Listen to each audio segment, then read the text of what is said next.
it's a great honor to have you here. And, it's so encouraging to see your career because you started as a film lover, then became a movie critic, and ended up a regular at the Cannes Film Festival. So that gives me hope, actually, being just a movie critic and a film lover, of course. And I know that you love movie theaters.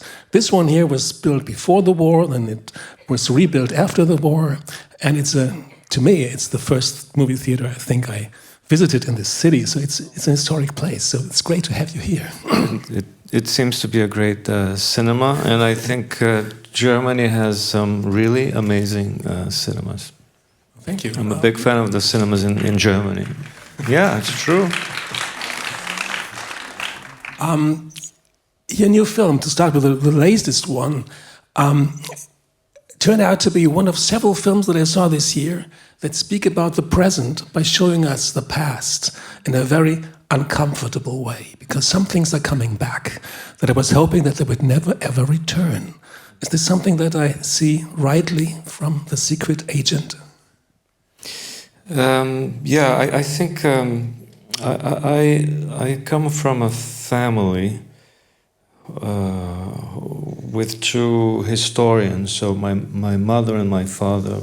My mother was a historian, and my father was a professor of history and law, and also the history of law. So I grew up in a household where the past and history was always being discussed. With my mom, she used tape recorders because she had this technique, which was oral history, listening to people, and she interviewed all kinds of people, not only the people in power, but also the people who normally would not be interviewed. So when I studied journalism, I also began to do interviews, and there was, I think, many memories of her when I worked as a journalist. And then, of course, when I became or started making films, I was also recording, and each piece of recording becomes a piece of history. Even if it's something that you recorded last month, it's already a little piece of history. If you keep it for 10 years, it grows in importance and relevance, and it becomes more interesting. And if you happen to keep your archives for 35 years, maybe you have something even richer. And then when I wrote The Secret Agent, I was coming from a project which took about 7 years for me to develop. And a lot of it was looking at old archives, my own archives, and the public archive and the Brazilian Cinematheque. And I just couldn't help. I mean, it's impossible not to look at an old picture and place yourself in relation to the past of that picture, You tell me that this cinema comes from about 70 or 80 years ago, and I can only imagine, the amount of history that this has for the city of Cologne. How many people have seen films here, and how this place has impacted people. So it is the point of view of the present, but looking at the past, and for me it's impossible to dissociate the two things. Absolutely, thank you for mentioning this. Actually, this is the place where Marlene Dietrich gave a concert in 1961. So there you go. So, but you made a film about the movie theaters in your hometown, RTP, and especially the ones that are gone. So I think in your films, also in the fiction films, places, locations are very present, are very important. Not just because it is the city that you know best, but it's also because of the aura of places. Could you tell us something about this special quality of your work? Well, it's I think the first challenge when you're making a film, well, not the first, because the first is actually coming up with an idea and trying to understand what you want to do. sometimes through the script. But once you begin to shoot the film, or really having to face the fact that you're going to make the film, you got to find the places where you're going to shoot and how to show the characters in relation to the places. For me, that's a fascinating aspect of filmmaking. So someone's house, how does she live in that house? How does he live in that house? The streets, how are you going to show the exterior, you know? Maybe it's a living room, maybe it's a bathroom, maybe it's a cinema, maybe it's a theater. And each of the locations says a lot about the film and the characters, and how are you going to shoot these places, and what do they mean for the film and for the story. So some films you see the character, but you don't see where the scene is taking place. And I usually like to place the character right geographically in the scene. So I also believe that places tell stories. You know, how many films have we seen that? I remember when I went to the United States for the first time. I had never been there, and I knew it because I had seen so many films, you know, taking place in New York or Los Angeles. So that's one fascinating aspect of cinema. You know, you can see places, and places become dramatic, and places become a story, you know. I understand that you are very influenced by American horror movies, just like John Carpenter's film The Fog, for example. I read that in some interview of yours, that this film was so easy to make. It looked so easy to make when you saw it, that you thought you could do such a thing by yourself. Was it easy as that? Was it just as you thought? It's not that it was easy to make, but I'll give you an example. If a young person who dreams of making films looks at the Lord of the Rings, I don't think the Lord of the Rings looks easy. It looks very expensive and complicated, and you need special effects and mountains and orcs. But when you look at Halloween, how many people here have seen Halloween by John Carpenter? Yeah, I saw Halloween, I was 14, and I thought, that looks really simple. It's a kind of a strong physical male presence, a man with a mask, a knife. Well, and then you got to be a talented director like Carpenter to shoot the way he shot the film. But it's quite simple. So, Lord of the Rings, no.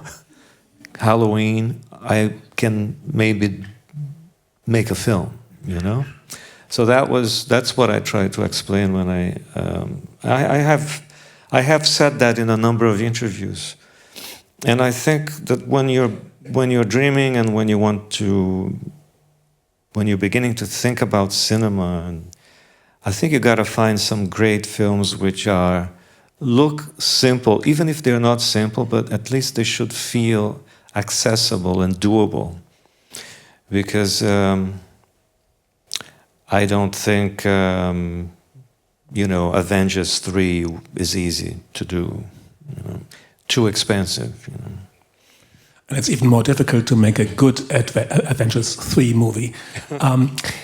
But I had a wonderful afternoon today watching your short films, which are all on YouTube and very recommendable. And there's a very simple film, which could also be seen as a horror film. It's called Green Vinyl. It's about this girl who's not allowed to listen to one beautiful-looking record, and terrible things happen. So it's shot in stills, just like one of the great classics, La Jetée, by Chris Marker. And this is a style that you developed early in your film, that you can be even simpler than John Carpenter, just by reducing the film even more and showing still images. Was that an influence too? Well, it's a very similar example as to your last question, because you were talking about Carpenter and I mentioned Halloween.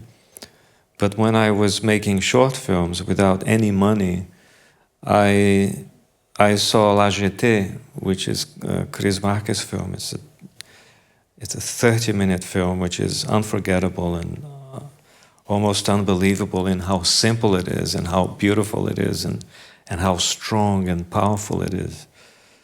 And of course I saw that film, I was very impressed, and I thought maybe one day I can take pictures and make a film. And then I'll add sound later and I have to simply develop a strong story, which is essentially what we try to do making films. Just find a strong story and make your film. And then you will identify the different levels of difficulty when you make a film.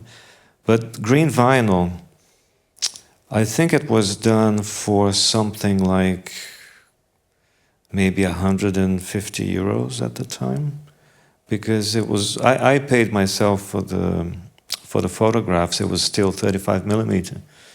And then I edited on the computer. It was one of my early, digital editing jobs that I did. And it did very well, and it's one of my most, it has a strong fan base, green vinyl. It's only 16 minutes long. But it comes from my love for La Jetée, and this has happened to many filmmakers. It's like one of those records.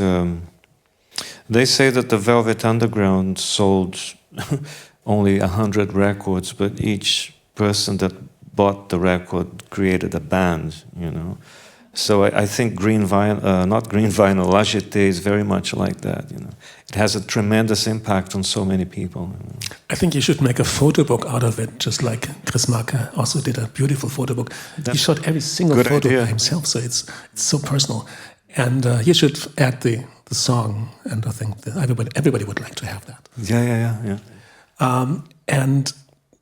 Then there's this other very popular short film, Electrodomestica, yeah. Domestica.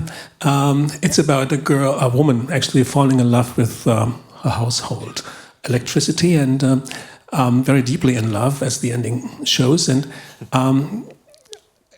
this film has also, of course, a kind of influence, which is a very serious one, Jeanne Dielman by Chantal Ackermann. So it's kind of a loving parody. But maybe it's just an association, not a parody. But somehow the development in your work seems interesting, because there's somebody who loves popular cinema and art cinema at the same time, and seems to be making his way from traveling in between these two fields of cinema. Yeah, but I have to say that I completely understand the separations and the labels. For example, art cinema. But art cinema is a term that I do not personally use, because I don't see the difference between all kinds of cinemas. I think the industry makes those separations. For example, someone decides that in this cinema they will only show something from Hollywood or something popular. But I really think that in this cinema they could show The Gold Rush by Chaplin. Why not, And maybe they have. But as someone who loves cinema, I don't really I think Jeanne Dielman is a film, and then a very popular blockbuster is also a film. And sometimes some filmmakers, they blur the lines, they make the lines confusing, and that's a beautiful thing when that happens. Today it's hard to remember that the La Dolce Vita by Fellini was a blockbuster. Today it's difficult to understand that Hitchcock's Rear Window was a real blockbuster in 1954. And I think that's fantastic, My films have done quite well in Brazil in terms of, becoming popular films. But then sometimes in another country, they might be seen as an art film. But I never made an art film. I just made a film, So it's an interesting. It's interesting to think about the way cinema is given to us by the industry, and so this is horror, and this is a romantic comedy, and this is an art film, and this is a foreign film, which is something that I hear a lot in the United States. I even heard from a journalist a couple of times, what is it like to make foreign films? And I said, it's foreign for you because I'm not foreign, in Brazil, and a German film is not a foreign film in Germany, So we got to be careful about the way all of us, feed on cinema, because I think the industry is always trying to give you a product, and then it's up to you to decide what is it, I think this question came because you speak English so well. Why is that? I don't know. I spent my teenage years in England in the 80s because my mother, historian, she went to study in England to get her PhD. So, yeah, I got the English and a lot of film-going experiences in Britain. Yeah, that explains. What you just said about how films are defined by genre or by commercial cliches. I think the one good thing about film is that when we go to a movie theater, actually it can be anything. We don't have that in an art museum. It has to be art. Maybe it's also entertaining and then it's popular, but it has to be art. And I think this is something that is maybe in danger of vanishing with the movie houses, because if we don't have this place where people come together to see whatever it is, it might, there might be no way where classes, merge, and you don't have to be educated or rich, to go here. What do you think? You mean the place itself? Yeah, I think so. What other places are there where classes mix that easily as a movie theater? Yeah, I sometimes worry because, if you look at the broad picture, we might be losing audience numbers. But then I've been traveling with The Secret Agent since May, screening it in some of the best cinemas in the world, and it's always full, and at festivals like this, and this afternoon, we have an audience to discuss cinema, and I think in one way, film going is very much alive, and in some other way, it's changing, and it's something that we have to prepare ourselves and something that we have to deal with. But I think France, for example, is very much alive. I went to the cinema in Berlin about 2 weeks ago, and it was very much alive. People were, in the cinema, but sometimes you look at the numbers for the weekend in the United States, and it doesn't look good. Maybe we are in the middle of a transition, but I'm sure that there is one way of film going that will remain, whatever happens. And I think countries, Europe, also Brazil, countries which may be able to support publicly the film going experience should do that. That doesn't happen in the US. The US, of course, is driven by the market itself. But in Europe, for example, in Brazil, you can get support to make a cinema function, to make it work financially.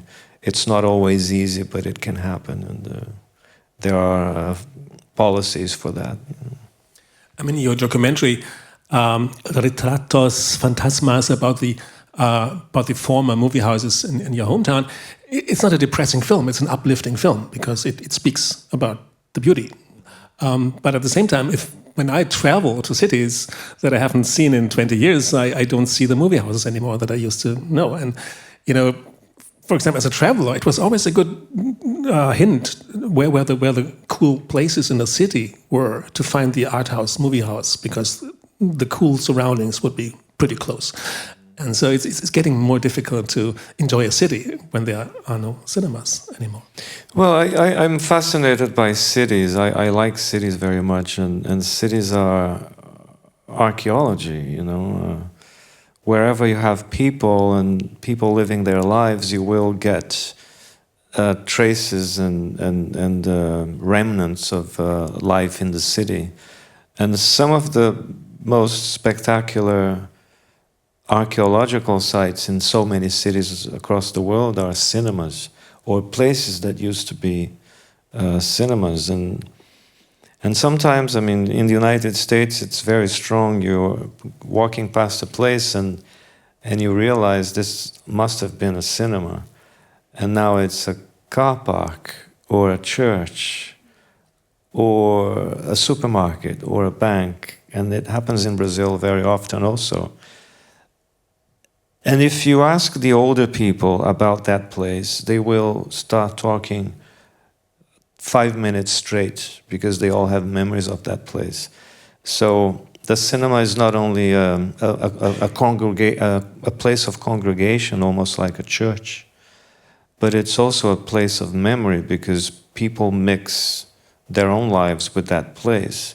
So that's why I made that film, I think, now in hindsight.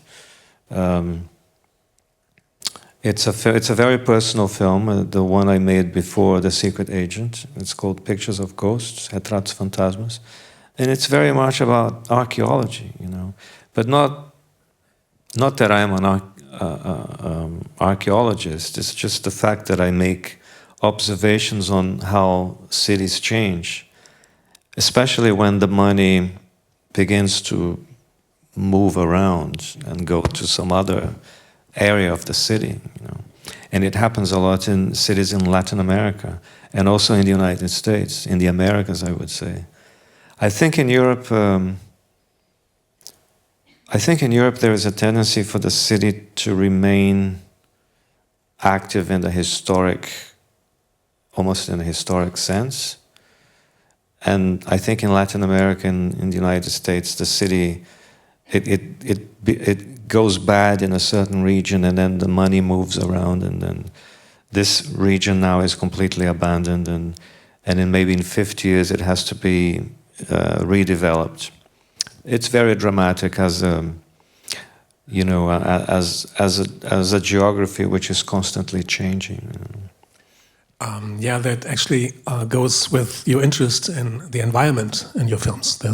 Among your short films, there are films that seem to tell us about the future of the planet as well. And I understand that in Brazil this might be an issue that has been, not often promoted by the governments in the past. But what is your current impression of the development, especially when it comes to environmental issues? I have a feeling that 3 years ago it was a big thing, and now it fades even from the German public. People don't speak about that anymore that often. You mean climate change? Yeah, absolutely. We have other subjects. We have wars to talk about, which are very important, but climate change somehow. Even one of the promoters of climate change changed her interest to a war. So what is your impression in Brazil?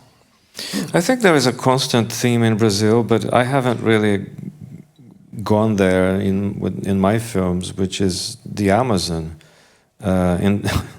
In the last government we had, the last president we had, who happens to be going to jail soon, he actually promoted burning the Amazon forest.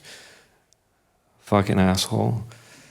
And now we seem to have reverted that situation with a very low percentage of fires in the Amazon. So the Amazon keeps being a concern, of course. But in my films, I haven't really dealt with, the whole climate, environmental aspect. I made a short film, but it's more about cultural identity than in some environmental issue. I come from a tropical city. It's as different as it could be from Cologne, for example, in terms of temperature and climate. But in this short film, it mysteriously becomes cold. A city where it doesn't go lower than 20 centigrades in winter, in our winter. So it suddenly becomes cold, and it changes the way people behave in the city because we come from a tropical culture, and it became a very popular short film. But that's probably the closest I got to dealing with environmental themes. Another issue, I tried to mention that earlier, is the kind of creepiness that reminds us of the dictatorship of the past. And this is something that I also see in Paul Thomas Anderson's new film, Creeping In, and Kelly Reichardt made a beautiful film that was playing here too, that's set in the 1970, just to make...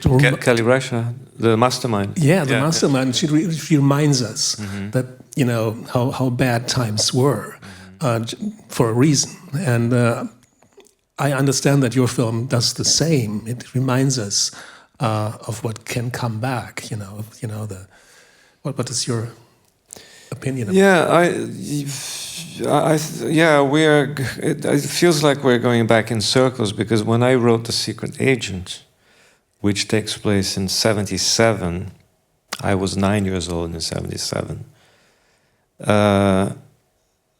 When I began the script, I thought I would be writing about 1977, but in fact, with the experience of living under the Bolsonaro years, I realized that I was actually writing about contemporary Brazil, because the Bolsonaro years, they were really bizarre. Besides all the very bad situation that he put Brazil in, he and his people, they really had a fetishistic focus on the 60s and the 70s. So in many ways, they wanted to bring back, almost like a Halloween party, many of the morals and even the worst part of those times. The misogyny, the homophobia, the racism, and it was very much about bringing back the values of 50 years ago from the military regime. And, down to appointing military types to occupy government positions, like the health ministry. So, in a way, I found myself writing about the 70s, but with the logic of the 70s, but brought to contemporary Brazil. And that's something that I only realized as I was finishing the script, because my friends began to give me that feedback. And now, of course, I can tell you this, but it was a strange process to write about the past, feeling the past in the present. I don't know if it's clear. I think it's very clear, and I think it was also present in your earlier films. For example, Osam Redor. Yeah. I'm sorry. Neighboring Sons. Yeah. Yeah, because when a security patrol shows up, you don't feel secure anymore. You get afraid. That's the idea of a security patrol showing up somewhere. Doesn't make you safe. And these things, they speak without words. They create a kind of feeling that Donald Trump is currently staging by placing the military in big cities. So it's you're very visionary about this kind of renaissance of frightening. I never made that association with what's happening in the U.S. Makes sense. Yeah. Anyway, I don't want to frighten everybody here. Maybe you have questions also here in the audience. Are there students in the room? Oh, that's like one. Film students? Yeah. We can wait for a microphone that might be taken to you? Did anyone here see The Secret Agent? Oh, good. All right. Over there? First up, thank you for your movie and your work in general. My question would be, for one, without spoiling the movie, I thought it was amazing, by the way. The decision for the main character. First up, the decision to have two timelines simultaneously running, and then in the end kind of deciding on one of the timelines to end the movie. And also the decision with Marcel, the main character, him showing up in the newspaper instead of that thing happening on camera. What was the thought behind that and the decision that led to that moment? Because it stuck with me so heavily. Yeah, very interesting question. I think the first question that I answered here has to do with the points of view. I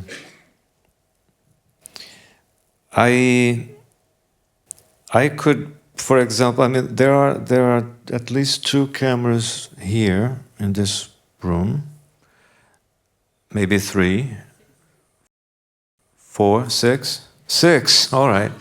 There are 6 cameras in this room, all right? Let's see that one of them, the images from one of them survive the next 55 years. So this afternoon is, well, I hope it's an interesting afternoon for all of us here. But in 55 years, if that camera there, if the images from that camera there survive 55 years, it will be a completely different point of view on the year 2025, October, in Cologne, and someone in the future will be listening to me, will be looking at you at some point if you pick up the microphone. And then maybe what we are discussing, what we are talking about here, might have a extra relevance, let's say. And I think I'm fascinated by the change in the point of view. So in the film, we have two timelines because there are people listening in the future, and I think that's a fascinating idea. Wagner's character was living his life, trying to live, trying to survive, full of love and energy. And then he's just a figment of history. And that's how often happens. And I think it's very strong to give that visual information about a person's life. Because it's often how I feel when I look at, the press, or maybe I look at a book, or maybe I see a piece of archived somewhere, and it could be a book or an old newspaper or a family album. And I think that's the idea, and I'm happy that it stuck with you. For some people, it might feel a little too abrupt, too crazy. But there are many people who get it, and I'm happy for the ones who get it. Yeah, thank you. There was one question over there. I should also say that I did try to write the scene, but I couldn't even finish the first page. I wasn't interested. I didn't want to do that scene. No, one before in the second row. Yeah, thank you.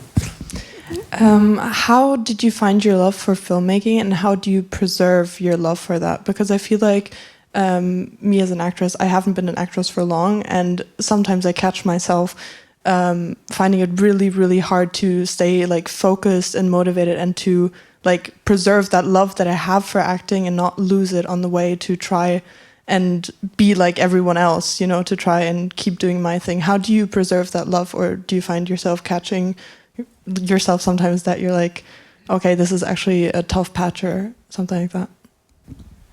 I think your question is a very good question, and it's always the challenge. What what I have done in my life, I mean, since the beginning, it really felt like I had no other choice. You know, I never had a plan B. I never thought that I could be a lawyer or.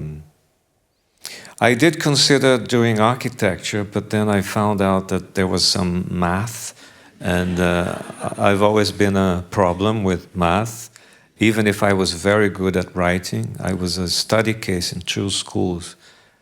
Stupid in math, great in writing, for example. So I only thought about working with cinema. And then when I was feeling far from filmmaking, I was a film critic. And when I was a film critic, I began to make very little short films. And then slowly, and then I also work, it's still my day job.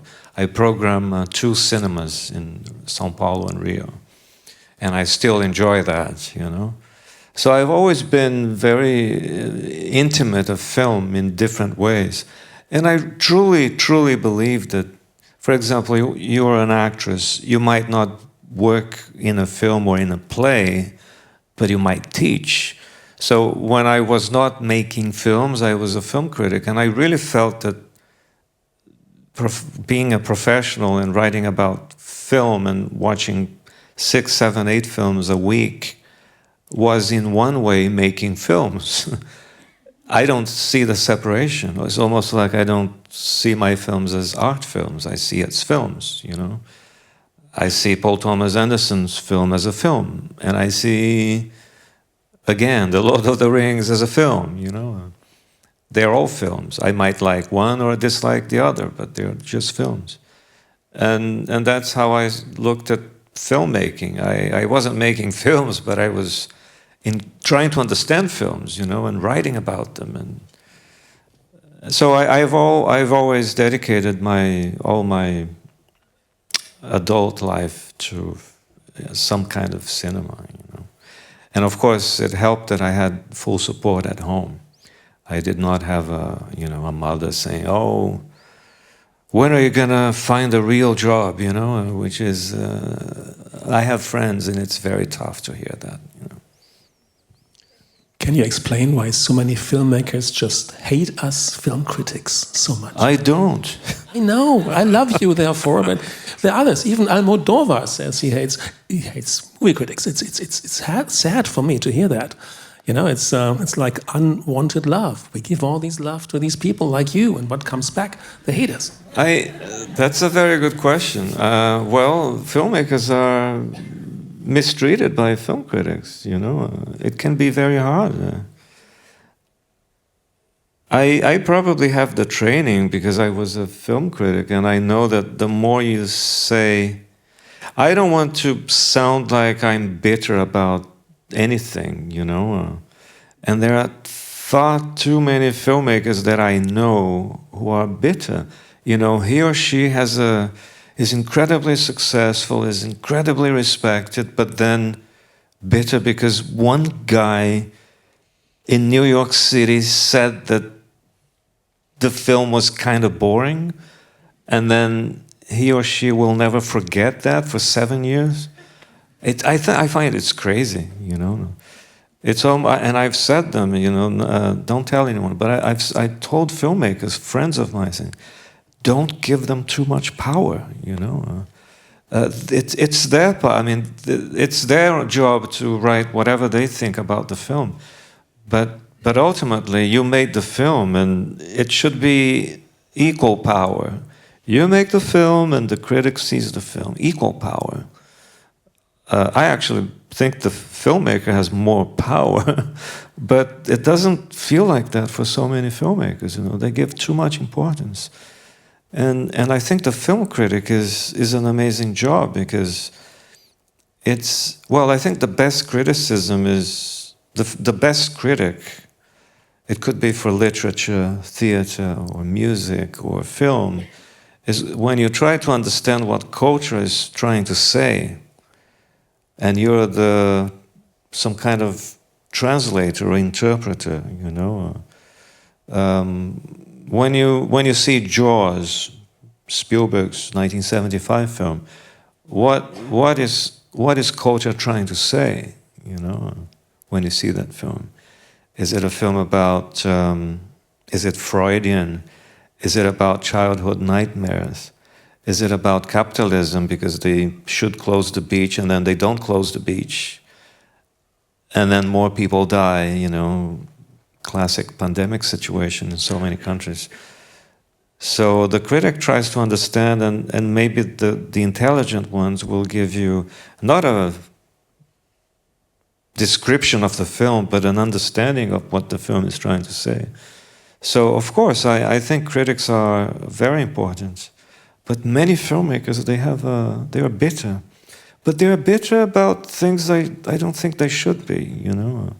Because you should be so lucky to make a film, you know. It's such a mountain to climb when you make a film. And you still end up with something that is generally seen as good or positive, you know. So you should feel very lucky and enjoy it, you know.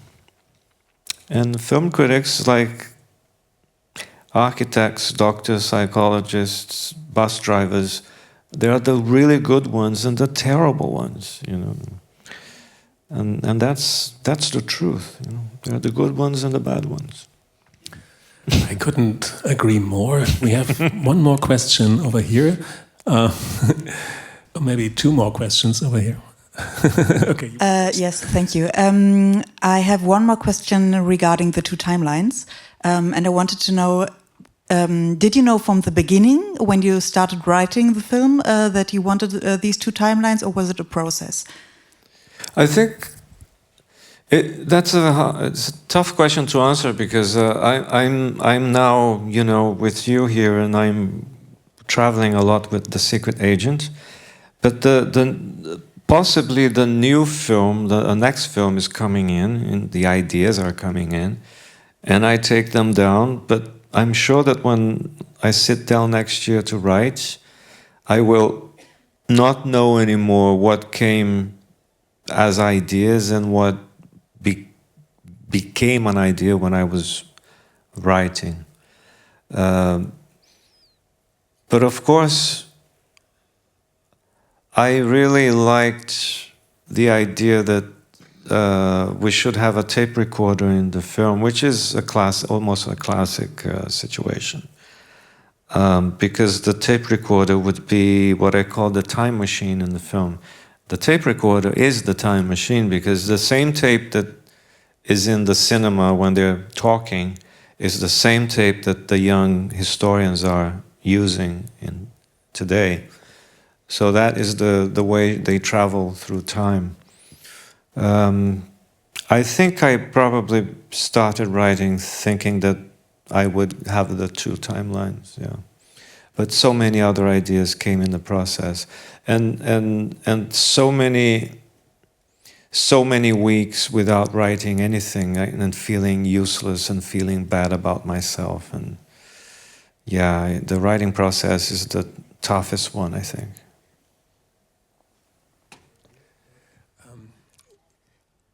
Ich glaube, da vorne haben Sie noch länger gewunken, nicht? Also ich sehe die nicht so genau. Hier vorne in der ersten Reihe rechts. Dankeschön.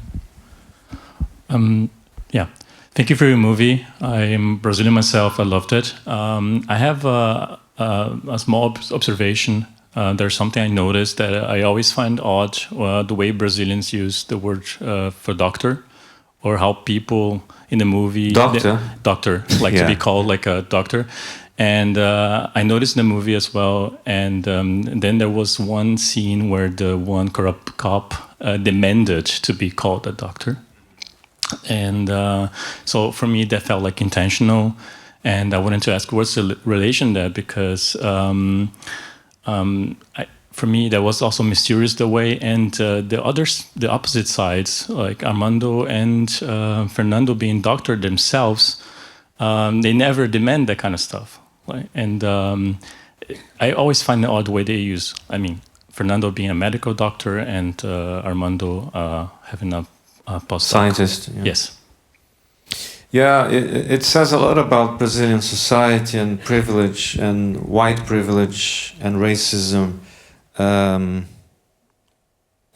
For example, if you have an expensive car, the guy on the street who is offering to take care of your car, or it happens a lot in Brazil. It's unthinkable in Germany to think that you park your car and there is somebody who comes to you and says, "I'll give me some money and I'll pay it, I'll keep an eye on your car." It doesn't make any sense.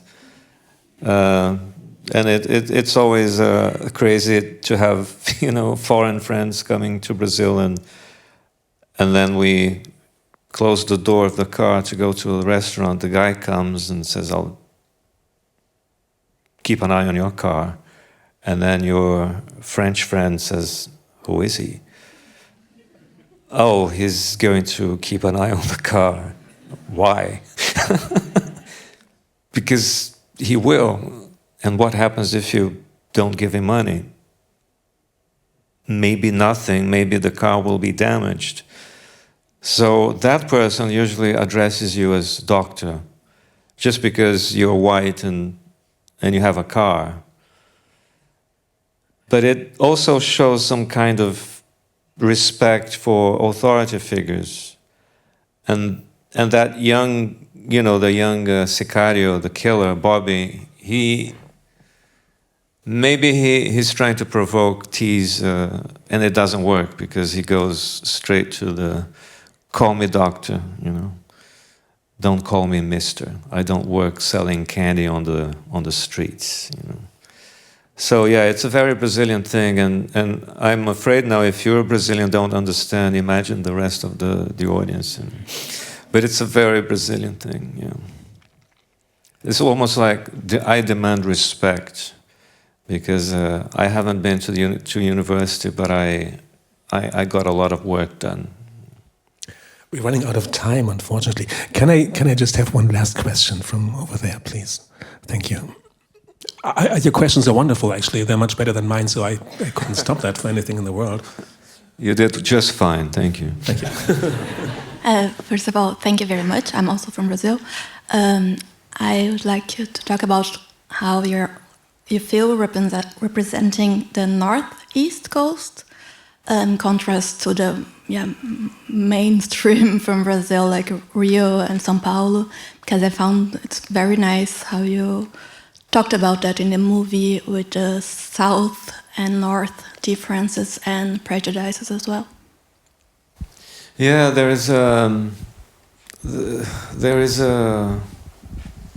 some kind of invisible division which is very much felt, I think, within Brazil, and it happens in many countries. I think in Italy there is a division between south and north. There is a division in the United States, for example, the South, the states from the South,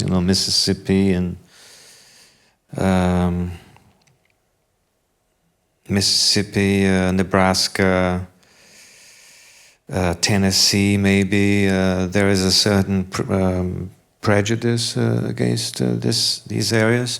And in Brazil, it happens to be the Northeast, which is where I come from.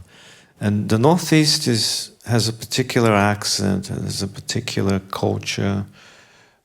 It's very strong culturally, but with the abolition of slavery, and possibly before that, and the way that money was given and divided in Brazil was done in the wrong way. I believe it was. I think the division of wealth was very badly put together in my country, and I think a lot of that comes from an idea of racism. When Brazil abolished the slavery in 1888, the new citizens were not actually welcomed into society. They were basically, good luck. And Brazil opened the doors for close to 2 million European immigrants to come in from Germany, Italy, Ukraine, what was at the time Ukraine, Poland, Portugal, of course, to whiten the country, given that now we had a black population. Very hard to talk about this, but it's true. And then most of the immigration, the white immigration, was focused on the southeast and the south. So the northeast became almost a symbol of underdevelopment, a constant symbol of underdevelopment. And to this day, you can feel that division. And I know it because I come from the northeast. So it's probably I think it's the second time that a film of mine touches on that issue. The first one was Bacurau. Bacurau in a very genre kind of way, and there is a famous scene in the film where it's still discussed to this day.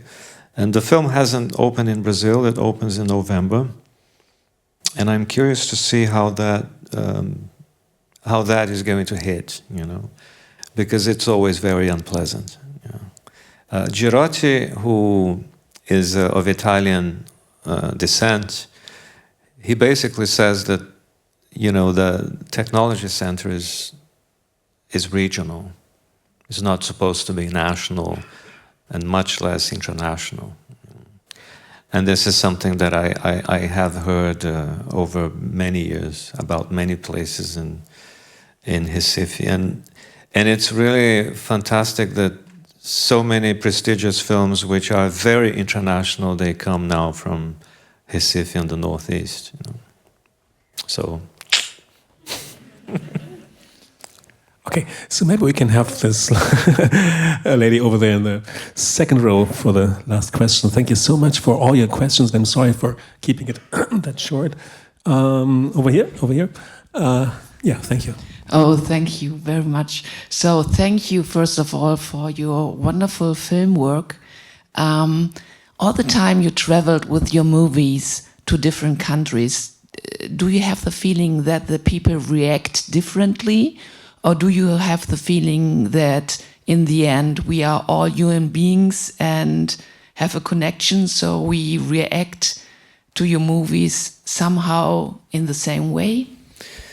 Yeah, that's a great question. Of course, I'm very lucky that I get to screen my film in so many different places and different countries. And yes, at the end of the day, everybody understands, because from what I see, it's a universal film. But of course, I remember when I saw, so many German films, and I fell in love with them. Wim Wenders,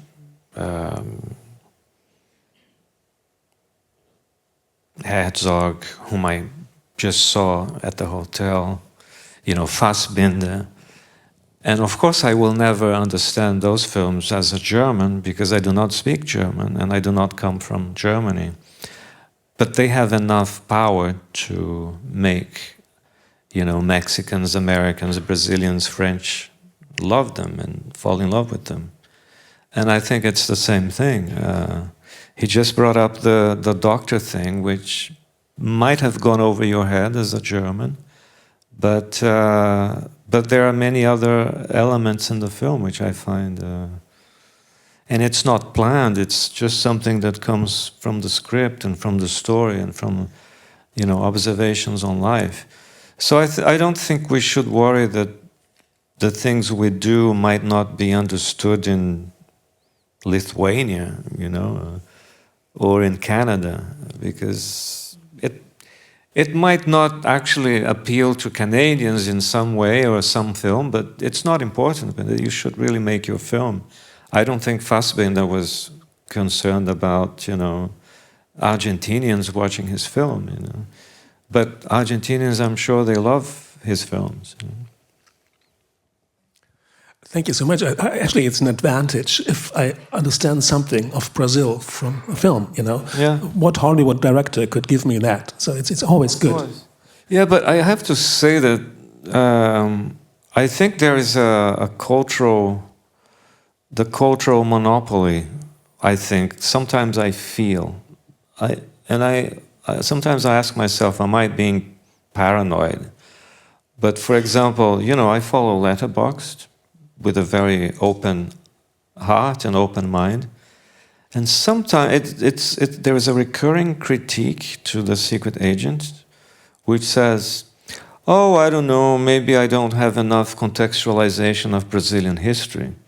So imagine, has anybody seen Apocalypse Now here? Right. It doesn't explain to you what the hell is going on in Apocalypse Now. Imagine somebody saying, oh, maybe I don't have enough contextualization of American history. What are these helicopters, Why are they airlifting a cow? Why is the forest on fire, And I don't think a Brazilian film has to actually give you a history lesson even before the film begins, So maybe, hopefully, you will see the film and get... there was something very political happening at that time, 1977, and then you get the film out of the dramatic situations, and just like in Apocalypse Now, It never, Coppola never says, 1969, the United States is fighting the Viet Cong, But it is what it is, So I think you did very well, explaining all these things dramatically. This is the guy who won the Directors Award at Cannes, and today or tomorrow you will receive the Hollywood Reporter Award. Congratulations. Thank you very much. Thank you.